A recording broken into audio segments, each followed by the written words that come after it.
In this video, I'm going to show you how you can import your Google contacts onto an iPhone. If you find this video helpful, make sure to like the video and subscribe to the channel with all notifications on for even more quick iPhone tips like this.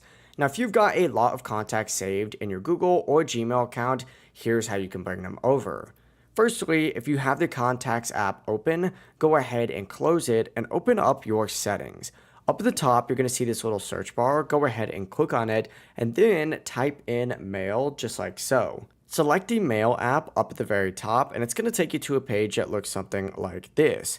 What you're going to want to go ahead and do is click on this little Mail account section, and if you haven't already added your Gmail or Google account, go ahead and add it here. If it's already added to the list, simply go ahead and tap on it and you're going to see an option to toggle contacts on. When prompted, choose Keep on My iPhone to keep your existing contacts while adding your new Google ones. Now, when you navigate back to the Contacts app, tap on this little list section in the top left and you're going to see an option that says Google Contacts Imported. It really is as simple as that though. If you do have any questions, don't hesitate to ask us down in the comment section below. And before you leave this video, make sure you like the video and subscribe to the channel with all notifications on. It really does help out the channel and lets us know that you want more content like this. Have a great rest of your day.